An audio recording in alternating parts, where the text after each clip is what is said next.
بسم اللہ الرحمن الرحیم۔ اردو البم کے معزز دوستوں اور اس چینل پر آنے والے محترم ناظرین کو اردو البم کی جانب سے السلام علیکم۔ کروڑوں درود و سلام ہوں آپ صلی اللہ علیہ وسلم کی ذات پر اور آپ کی آل پر۔ حضرت موسیٰ علیہ السلام کو جب بھی کچھ پوچھنا درکار ہوتا، آپ علیہ السلام کوہ طور پہاڑ پر اللہ سے براہ راست ہم کلام ہوا کرتے تھے۔ اس ویڈیو میں ایک دل کی کایا پلٹ دینے والا واقعہ جو اللہ تعالیٰ اور موسیٰ علیہ السلام کے درمیان پیش آیا، آپ کی خدمت میں پیش کرنے جا رہا ہوں۔ حضرت موسیٰ علیہ السلام اللہ کے جلیل القدر پیغمبر تھے۔ اللہ تعالیٰ نے آپ کو بڑی شان اور رتبہ عطا فرمایا تھا۔ آپ کو اللہ سے ہم کلام ہونے کا شرف بھی اللہ نے بخشا تھا۔ آپ کوہ طور پر اللہ سے ہم کلام ہوتے تھے۔ ایک دن آپ کوہ طور پر جا رہے تھے کہ آپ کو راستے میں ایک عورت ملی اور وہ زار و کتار رو رہی تھی۔ آپ نے اس سے رونے کا سبب پوچھا۔ کہنے لگی، میں بے اولاد ہوں اور میری کوئی اولاد نہیں ہوئی۔ آپ اللہ سے پوچھ کر بتائیں کہ کیا میری قسمت میں کوئی اولاد بھی ہے یا نہیں؟ عورتیں مجھے بانجھ ہونے کا طعنہ دیتی ہیں۔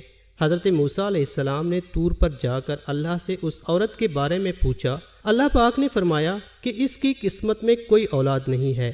جب حضرت موسیٰ علیہ السلام نے اس عورت کو بتایا کہ اللہ پاک نے کہا ہے کہ تمہاری قسمت میں کوئی اولاد نہیں ہے، یہ سن کر وہ عورت بہت روئی، تڑپی، مگر کیا کرتی، کوئی چارہ نہیں تھا۔ ایک دن ایک فقیر اس عورت کے گھر آیا اور اس نے صدا لگائی کہ میں بھوکا ہوں، مجھے روٹی دو۔ اس عورت نے جب فقیر کی صدا سنی تو وہ دروازے پر آئی۔ فقیر نے کہا، تو مجھے جتنی روٹیاں دے گی اللہ تجھے اتنے ہی بیٹے عطا کرے گا۔ اس پر اس عورت نے اس فقیر کو 4 روٹیاں پکا کر دیں۔ اللہ کے فضل سے اس کے 4 بیٹے پیدا ہو گئے اور وہ بہت خوش تھی۔ ایک دن حضرت موسیٰ علیہ السلام کا اس عورت کے گھر کے پاس سے گزر ہوا اور اس عورت نے حضرت موسیٰ علیہ السلام سے پوچھا کہ آپ تو کہہ رہے تھے کہ میری کوئی اولاد نہیں ہوگی، یہ دیکھیں میرے 4 بیٹے ہیں۔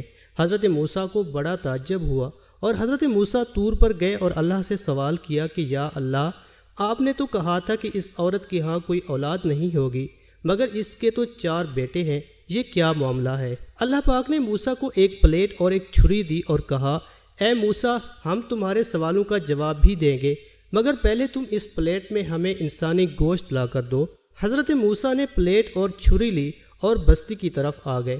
اب آپ نے تمام بستی والوں کو بتایا کہ اللہ نے انسانی گوشت منگوایا ہے، مگر کوئی بھی انسان اپنا گوشت دینے پر راضی نہ ہوا۔ آپ تمام بستی میں گھوم لیے کہ اچانک ایک بندہ سامنے سے آیا اور موسیٰ سے پوچھنے لگا، کیا بات ہے موسیٰ، آپ پریشان کیوں ہیں؟ موسیٰ نے اس کو بتایا کہ اللہ نے ایک پلیٹ انسانی گوشت کی منگوائی ہے، مگر کوئی بھی دینے کو راضی نہیں ہے۔ اس بندے نے چھری اٹھائی اور اپنے جسم کے مختلف حصوں سے گوشت کاٹ کر پلیٹ بھر دی۔ حضرت موسیٰ نے طور پر لے جا کر گوشت کی پلیٹ اللہ کو دے دی۔ اللہ نے کہا کہ اے موسیٰ، تمہیں بستی میں جانے کی کیا ضرورت تھی؟ تم بھی تو انسان تھے، تم نے اپنا گوشت کیوں نہیں دیا؟ بس یہی تمہارے سوالوں کا جواب ہے۔ اور وہ انسان جس نے میرے نام پر اپنا گوشت دے دیا، میں نے اسی کے کہنے پر اس عورت کو 4 بیٹے دیے ہیں۔